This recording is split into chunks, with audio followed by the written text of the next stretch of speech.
할렐루야. 아멘. 아멘. 여러분 오늘도 이 귀한 자리 잘 오셨습니다. 이 복된 자리에 오신 저와 여러분 모두에게 하나님의 풍성한 은혜와 복이 함께 하시기를 주님의 이름으로 축복합니다. 하나님께서 여러분들을 사랑하십니다. 하나님 지금도 살아서 역사하십니다. 그 하나님을 믿으시지요? 우리는 지금도 살아계신 하나님, 산자의 하나님을 믿습니다. 아멘. 하나님께서 오늘도 그렇게 영광 나타내 주시고 또 우리를 만나 주시고 넉넉한 은혜를 부어주실 줄 믿습니다. 오늘 말씀의 제목을 함께 따라서 하시겠습니다. 위기는 언제 오는가? 위기는 언제 오는가? 요즘이 위기인 것 같아요. 너무 더워서. 정말 찜통 같은 무더위가 계속 지속되면서 연일 뉴스에서 온열병 환자들 크게 증가하면서 쓰러지는 사람들이 많습니다. 폐사하는 가축들도 많고 또 바다를 언제 한번 비춰주니까 바다에 양식하는 고기들이 하얗게 그렇게 배를 드러내고 죽었어요. 참 너무나 더워서 서로 안부를 묻는 인사가 자연스러워진 것 같습니다. 여러분 더위에 안녕하셨죠? 저희도 집에 새벽에 장로님이 그늘막을 쳐주셨어요. 그거 치니까요 한 10도는 내려가는 것 같아요. 조금 보태서 10도 잘 모르겠어요. 재보진 않아서 모르겠는데 그렇게 느낌이 그렇게 시원하더라고요. 무더운 날씨 가운데서도 주님을 향한 마음, 그 열정, 그 마음은 식지 않는 저와 여러분들이 되시기를 축복합니다. 이 무서운 날씨, 무더운 날씨에 아란 것 없이 이 세계 이곳저곳에서 다양한 일들이 일어납니다. 어떤 이는 축하를 받으면서 이 땅에 또 새로운 생명으로 태어나는 이들이 있는 반면 또 어떤 이는 병들어 좌절하고 또 슬픔 가운데 세상을 떠나는 사람도 있지요. 요즘 글로벌 시대지요. 세계의 이런저런 소식들을 쉽게 우리가 접할 수 있는데요.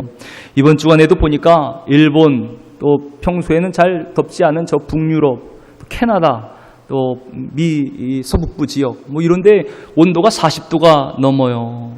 많은 사람들이 죽습니다. 또 큰 불이 나가지고요. 정말 국가적인 이 재난이에요. 손쓸 방법이 없어서 전 세계적으로 SOS를 구조를 요청하면서 그렇게 좀 문제를 해결해 달라고 그럴 정도로 그렇게 세계 곳곳이 불난리로 그렇게 어려움을 겪고 있습니다.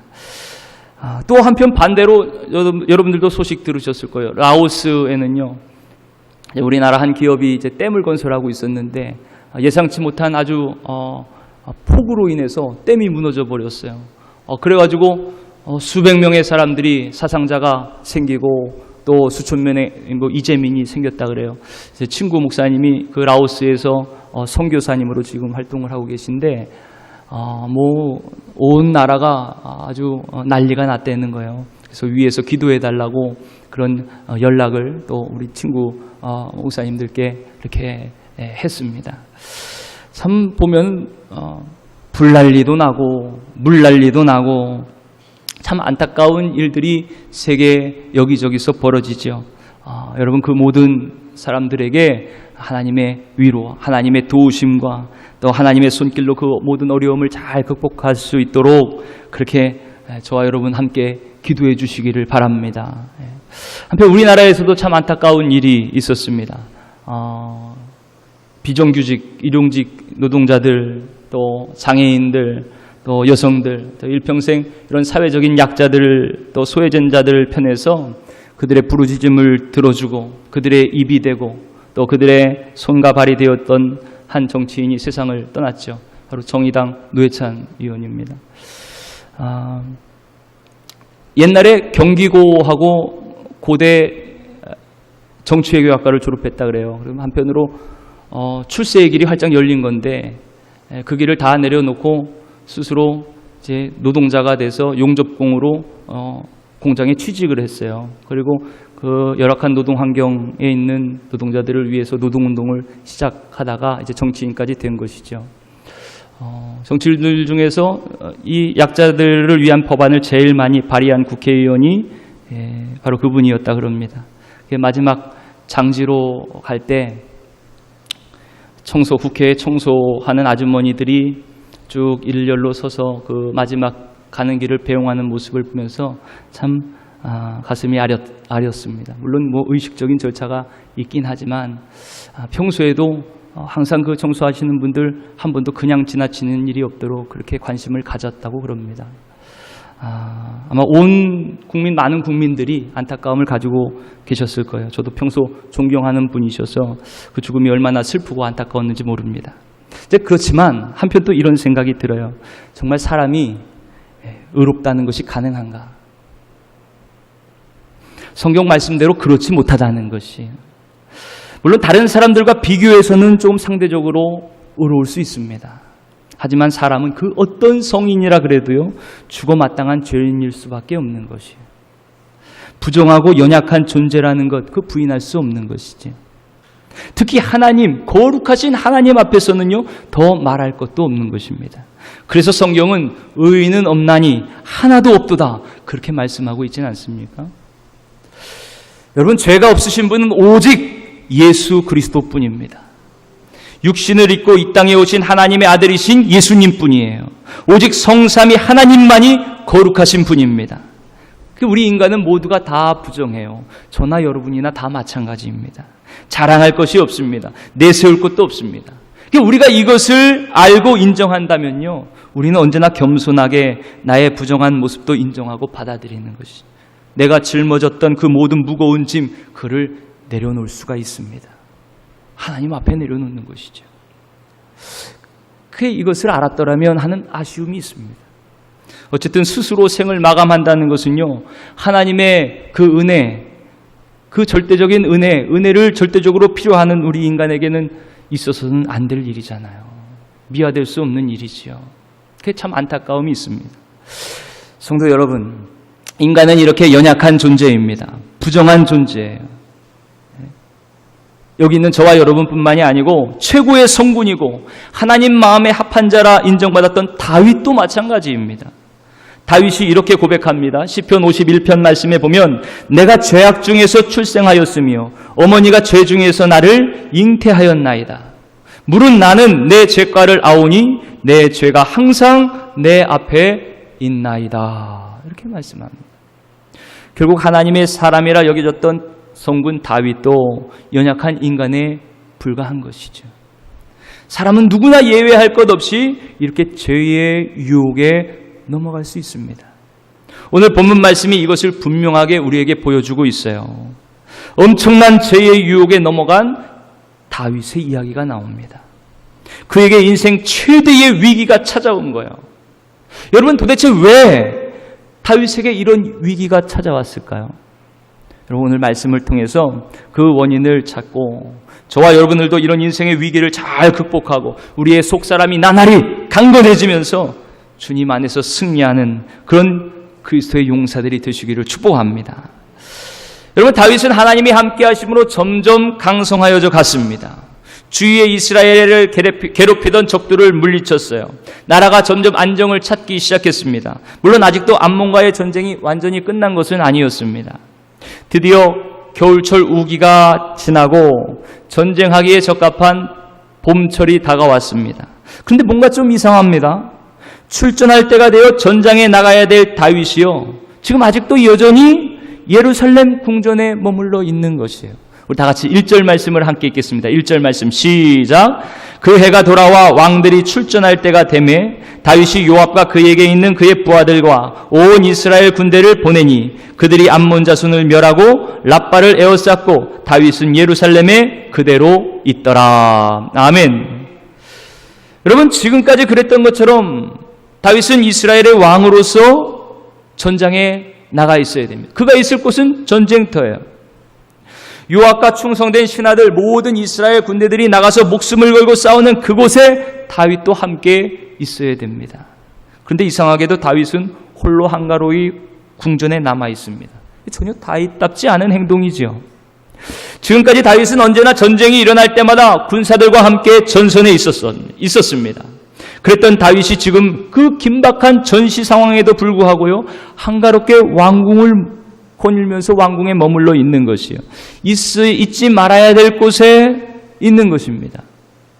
여러분, 있어야 할 곳에 있지 않을 때, 가야 되지 말 곳, 그곳에 가고 가야 될 곳에 또 가지 않을 때 그곳에서부터 죄가 시작되는 줄 믿으시길 바라요. 왕이 있어야 될 곳은 신하들이 목숨 걸고 싸우는 그곳이죠. 성도가 있어야 될 곳은 하나님께 예배하는 것이요, 하나님께서 바라시는 이 거룩한 곳입니다. 오늘 바로 이곳, 하나님을 예배하는 주님의 전, 이것이 바로 성도들이 있어야 될 곳인 줄 믿으시기를 바랍니다. 잘 오셨습니다. 여러분 옆분들에게 말씀하세요. 잘 오셨습니다. 제자리에 오셨네요. 여기가 바로 제자리입니다. 우리가 있어야 될 곳입니다. 또 주님의 이름으로 복음을 전하는 곳, 주님의 뜻을 이루는 사명의 장소, 그것이 바로 저와 여러분 하나님의 성도들이 있어야 될 곳인 줄 믿습니다. 그런데 죄가 가득한 부정한 곳에 있으면 안 되죠. 영적으로 게으르고 나태해지는 곳에 있으면 안 됩니다. 저와 여러분들이 성도로서 있어야 할 곳에 언제나 있으시기를 주님의 이름으로 축복합니다. 그런데 다윗은 그러지 못했습니다. 왜 다윗이 신하들이 있는 전장으로 가지 못하고 이렇게 홀로 예루살렘에 남아 있을까요? 킹 제임스 버전 성경에는요, 예루살렘에 그대로 남아 있었다, 이 구절을요, But David tarried still at Jerusalem, 이렇게 표현합니다. 여기서 tarry라는 뜻이 지체하다, 늦어지다 이런 뜻이거든요. 지체하다 이런 뜻입니다. 그러니까 전쟁터에 나가야 되는데 지금 늦장 부리고 있는 것이에요. 목숨이 달린 이 전쟁 중에도 경각심이 없고 나태하게 지체하고 있는 것입니다. 실제로 다윗은 요압이 암몬의 라빠를 다 함락한 뒤에야 전선으로 찾아갑니다. 여러분, 어차피 가야 할 곳이면요, 늦장을 부리고 미적거리면 안 됩니다. 어차피 해야 할 일이면 아무리 피곤하고 힘들어도 해내야 됩니다. 그렇지 않으면요, 틀림없이 죄의 유혹이 슬금슬금 우리에게 다가오는 것이에요. 우리의 마음에 다가옵니다. 저와 여러분은 주님께서 맡겨주신 직분과 직임과 역할을 교회에서나 가정에서나 직장에서나 어디서나 충실히 해나가는 그런 성도들이 되시기를 축복합니다. 미루지 말고 지체하지 마세요. 기양할 거 즐기면서 감사하면서 기쁘게 감당하시는 저와 여러분들이 되시기를 바랍니다. 그러지 못하면요, 우리도 어느새 태만해버린 나의 모습을 보게 될지 모릅니다. 다윗이 그랬던 거예요. 가야 할 곳에 가지 않고 나태하게 홀로 있는 이 다윗의 모습이 어떤지 여러분 한번 말씀을 통해서 보세요. 2절 말씀입니다. 다 같이 2절 말씀을 읽겠습니다. 시작. 저녁 때에 다윗이 그의 침상에서 일어나 왕궁 옥상에서 거닐다가 그곳에서 보니 한 여인이 목욕을 하는데 심히 아름다워 보이는지라. 지금 한가하게 잠을 자다가 침상에서 일어난 다윗이 왕궁의 옥상을 거닐고 있습니다. 근데 잠에서 자고 일어난 이때가요, 저녁 때예요, 저녁 때. 해 지기 전까지가 저녁이거든요, 3시 이후부터. 그러니까 목숨 걸고 싸우는 신하들, 그 신하들과는 상관없이요, 지금 다윗은 편안하게 낮잠을 자고 있는 겁니다. 물론 날씨가 무더운 팔레스타인에서는요, 낮잠을 자는 풍습이 있긴 있었다 그래요. 근데 지금 여러분 상황이 어떤 상황입니까? 전시 상황이잖아요, 전시 상황. 당장 자신도 서둘러 전장에 나가는 것이 마땅한 이 상황에서 지금 한가롭게 낮잠을 자고 일어나는 거예요. 황혼이 밀려오는 그 옥상을 거닐고 있는 것입니다. 여러분, 우리가 여기서 주의할 것이 있습니다. 성경이 말씀하는 잠은요, 그저 육신의 잠을 말하는 것이 아니에요. 영적인 잠입니다. 영적인 게으름이에요. 육신적인 게으름보다 더 큰 문제는 영적인 게으름과 나태함입니다. 지금 다윗은 영적인 긴장이 다 풀어져 있는 상태입니다. 이 당시의 전쟁은요, 만군의 여호와의 전쟁 아닙니까? 하나님께서 이끄시는 영적인 전쟁입니다. 그런데 여기에 다윗이 함께하지 못하고 참전하지 못하고 빠져 있는 것이에요. 영적인 나태함에, 게으름에 빠져서 깨어나지 못하고 깨어있지 못하고 영적인 잠을 자고 있는 것입니다. 그래서 거룩한 전쟁, 하나님의 전쟁에 동참하지 못하고 있는 것이에요. 실제로 성경에 보면 잠을 자다가 죽은 사람이 여럿 나옵니다. 사울의 아들 이스보셋은요, 북이스라엘의 왕이 되었지요. 하지만 낮잠을 자다가 아브넬이 보낸 군사들에게 목이 베이고 죽임을 당합니다. 또 드보라에게 쫓겨가던 시스라가 잠을 자다가 헤벨의 아내 야엘의 말뚝에 박혀 죽임을 당하죠. 호구한 날 의자에 앉아 졸던 엘리제 세장은요, 벗개를 빼앗겼다는 소식을 듣고 그만 의자에서 뒤로 넘어져 목이 부러져 죽음합니다. 드로아에서 바울의 설교를 듣다가 졸던 청년 유도거든요, 그 걸터 앉아 졸던 창에서 떨어져 죽었죠. 바울이 다시 하나님의 능력으로 살려주었습니다. 이들의 문제는 그저 잤다는 것이 문제가 아닌 거예요. 자서는 안 될 상황에서 잠들었다는 것입니다. 깨어 있어야 될 때 잠자고 있었다는 것이에요. 다윗도 마찬가지입니다. 지금은 깨어 있을 때입니다. 전시 상황입니다. 지금은 낮잠 잘 때가 아니고 기도할 때입니다. 전방의 상황을 주시하며 담대하게 나아갈 때입니다. 그럼에도 불구하고 다윗은 낮잠을 자고 그 침상에서 일어나 옥상에서 어슬렁거립니다. 영적인 나태함 가운데 그렇게 하루하루를 보내고 있었던 것이에요. 사랑하는 성도 여러분, 이렇게 영적인 긴장이 풀어진 틈으로 죄가 스며들기 시작한다는 것을 기억하시기를 바랍니다.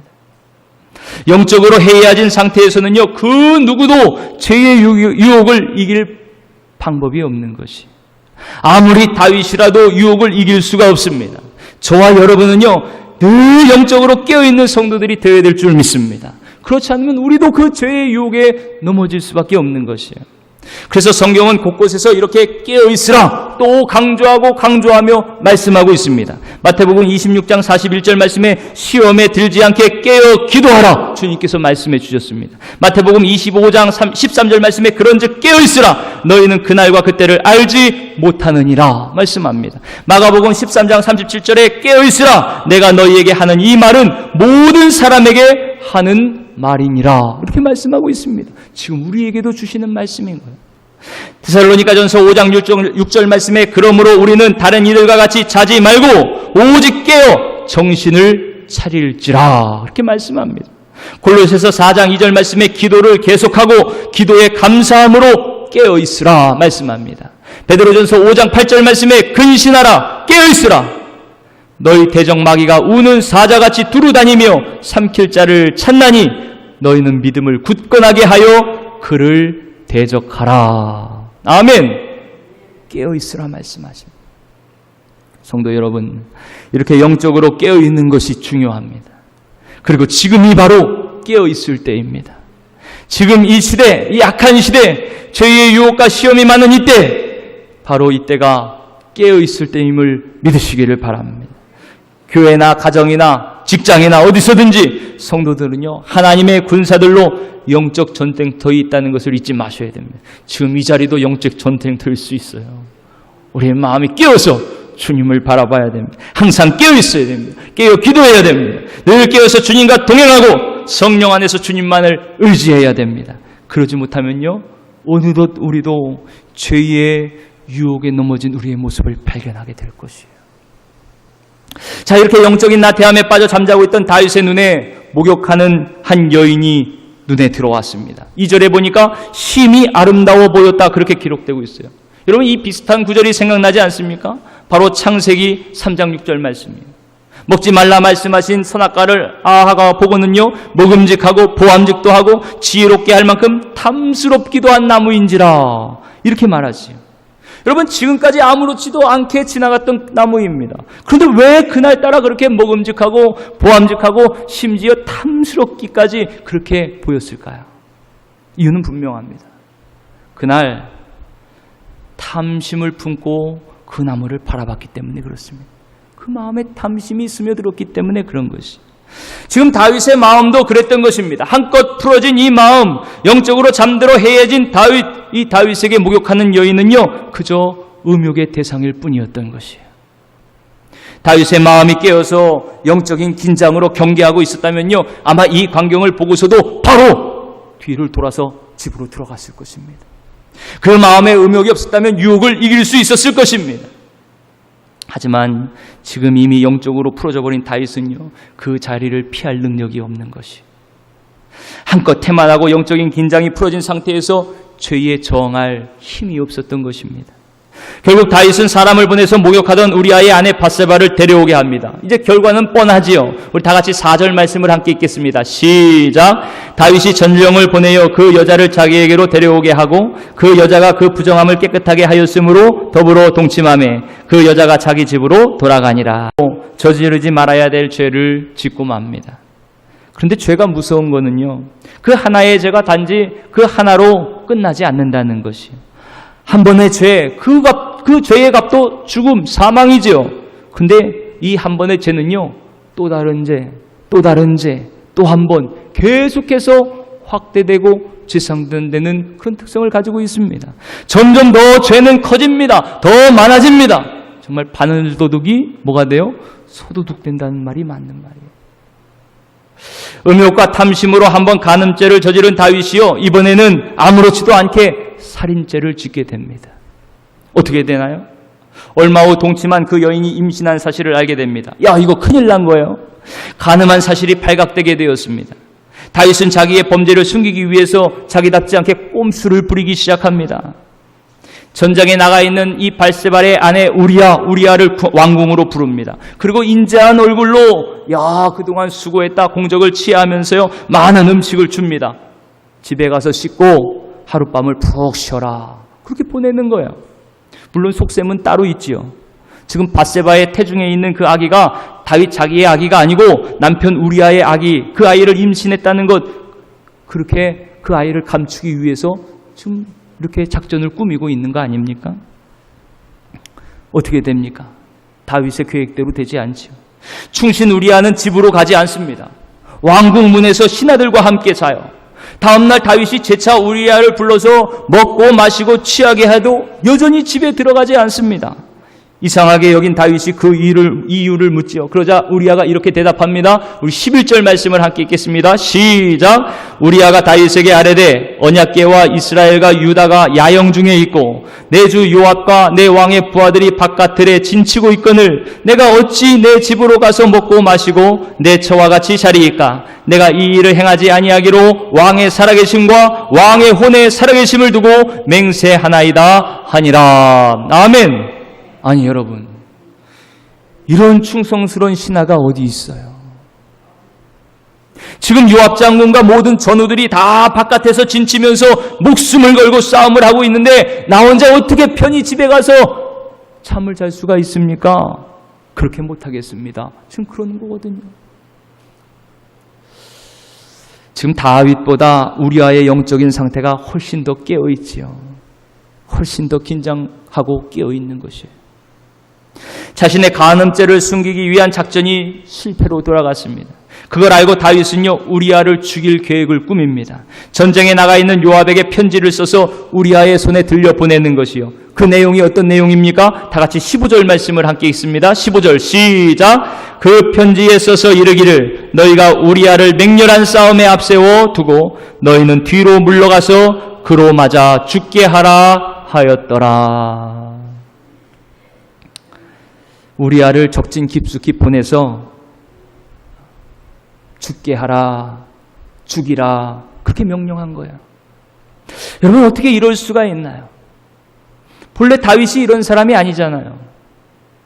그렇게 자신을 죽이겠다고 쫓아다녔던 사울왕, 그 사울을 쉽게 죽일 수 있는 그런 절호의 찬스가 왔을 때도 다윗은 사울을 죽이지 않았습니다.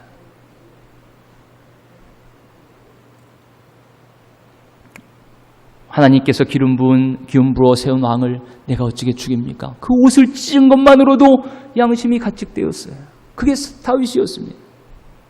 아들 압살롬이 반역을 일으켰을 때도 싸우지 않고 순순히 예루살렘을 포기하고 물러간 사람이 바로 다윗입니다. 심지어 돌을 던지며 흙을 뿌리며 그렇게 왕궁에서 쫓겨나는 다윗왕을 향해서 저주하는 시므이, 그 시므이조차도 하나님께 다 맡기고 아무런 대응을 하지 않고 살려준 다윗입니다. 옆에서 신하들은 저것 내가 가서 죽일까요? 아니다. 가만두어라. 하나님께서 심판하실 것이다. 그게 다윗이 그랬단 말이에요. 그런데 지금 다윗이 자신의 간음한 죄를 덮기 위해서 이 충직한 신하 우리아를 죽이는 일에 주저함이 없는 것입니다. 죄가 이렇게 사람을 비열하게 만들어요. 죄가 이렇게 사람을 냉혹하게 만듭니다. 여러분, 죄가 바로 이래요. 이것이 바로 죄입니다. 죄는 이렇게 점점 확장될 뿐만이 아니고 끝까지 감추려는 속성이 있습니다. 그래서 또 죄가 죄를 낳게 되는 것이에요. 아담과 하와가 선악과를 따먹은 뒤에 자기의 수치를 가리죠. 그리고 동산 뒤에 숨습니다. 그리고 하나님 불러도 대답도 안 합니다. 나도 모릅니다. 제가 문제입니다. 제가 문제입니다. 변명하기에 급급합니다. 사람은 이렇게 죄를 감추기에 급급해요. 도둑이 늘 숨어 다니는 것처럼요, 죄는 늘 감추고 숨으려 합니다.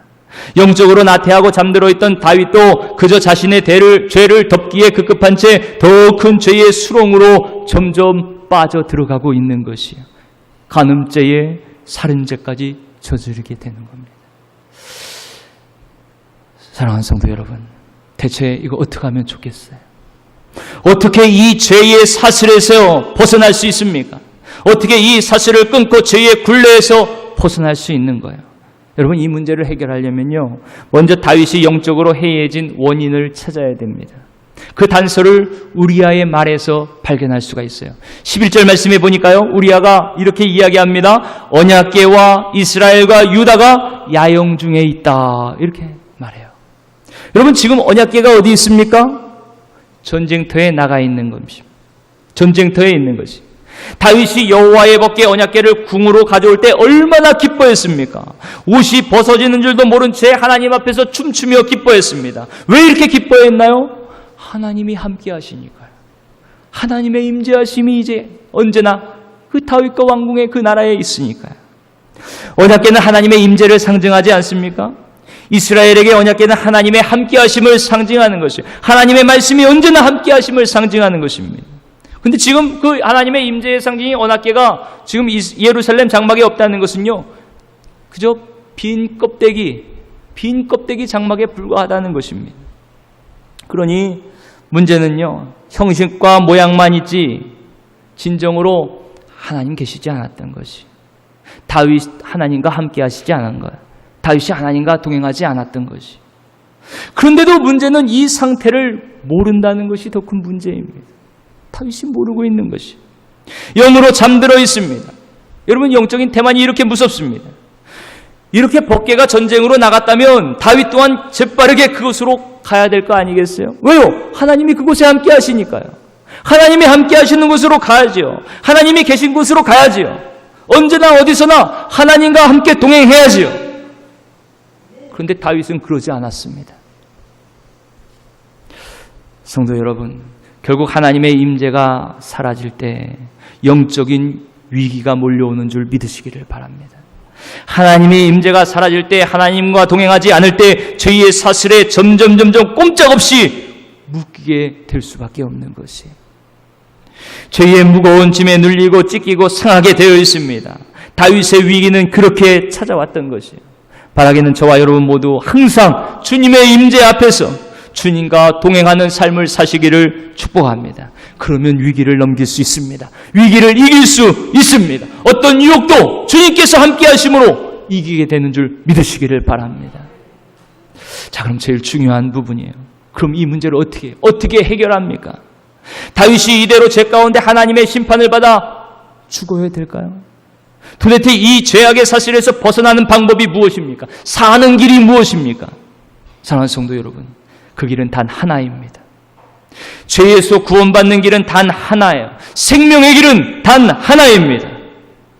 우리가 아는 것처럼 이후에 다윗은 파멸당하지 않았습니다. 하나님께서 나단을 보내주셨어요. 나단을 통해서 다윗의 죄를 알게 하십니다. 말씀해 주십니다. 그때 다윗은 자기의 죄를 인정하면서 통회하며 하나님께 회개합니다. 이때 다윗은 날마다 눈물로 침상을 적시며 이렇게 통회하며 하나님께 기도했어요. 그 기도가 바로 시편 51편입니다. 하나님이여, 주의 인자를 따라 내게 은혜를 베푸시며 주의 많은 긍휼을 따라 내 죄악을 지워주소서. 나의 죄악을 말갛게 씻으시며 나의 죄를 깨끗이 제하소서. 물은 나는 내 죄가를 아오니 내 죄가 항상 내 앞에 있나이다. 우슬초로 나를 정결하게 하소서. 내가 정하리이다. 나의 죄를 씻어주소서. 내가 눈보다 희리이다. 나를 주 앞에서 쫓아내지 마시고 주의 성령을 내게서 거두지 마소서. 하나님께서 구하시는 제사는 상한 심령이라. 하나님이여 상하고 통회하는 마음을 주께서 멸시하지 아니하시리이다. 사랑하는 성도 여러분, 바로 여기에 사는 길이 있습니다. 나의 죄를 인정하고 솔직히 하나님 앞에 엎드려 통회하며 회개하는 것, 그 일만이 살 길인 것이. 오직 하나님의 은혜만을 구하는 거예요. 긍휼히 여기시고 용서해 주길 원하시는 하나님의 자비하심을 끝까지 의지하는 것입니다. 이 무섭고 지긋지긋한 죄의 악순환에서 벗어나는 길, 죄의 심판에서 벗어나는 길, 그 길은 오직 나의 죄를 회개하고 예수님의 십자가 그 보혈로 씻음받고 용서받는 것밖에 없다는 것을 믿으시기를 축복합니다. 성도 여러분, 오늘 우리는 다윗의 연약함 속에서 나 자신, 우리의 연약함을 보게 됩니다. 내 안에 하나님이 함께 하시지 않으면 조그만 유혹에도 넘어질 수밖에 없는 연약한 자들이 바로 우리들 아닙니까? 또 한 주간 그렇게 살아오지 않았습니까? 그러니 우리는 늘 깨어서 주님의 임재 앞에 서야 됩니다. 주님을 의식하고 의지하며 살아야 됩니다. 언제나 나의 죄를 고백하며 하나님 앞에 정직하게 서야 됩니다. 그래서 다윗이 이 통렬한 회개로 변화되었듯이 저와 여러분 역시 이 시간 회개를 통하여 변화되고 용서받고 새롭게 창조되는 그런 놀라운 은혜를 경험하시기를 축복합니다. 사랑하는 성도 여러분, 이 시간 바로 여기 우리 가운데 주님이 함께 하시 전심으로 하나님께 가까이 나아가길 주님은 지금도 우리를 기다리고 계십니다. 바로 지금이 진정으로 주님께 돌아갈 때입니다. 그동안 감추고 숨긴 죄악을 드러내고 하나님의 용서와 은혜를 구하는 자리, 그 자리가 바로 이 자리예요. 이 시간 하나님의 임재 앞에서 이 예배의 자리에서 자신의 죄와 허물을 고백하고 회개하는 모든 이들에게 다시 새롭게 하신 하나님의 놀라운 은혜가 충만하시기를 주님의 이름으로 축원합니다.